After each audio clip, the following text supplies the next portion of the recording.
You can't blame Shaitaan for your actions, because on the day of judgment he will say at Quran,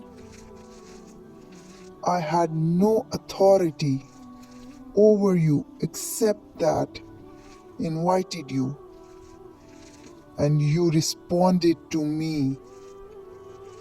So do not blame me, but blame yourselves.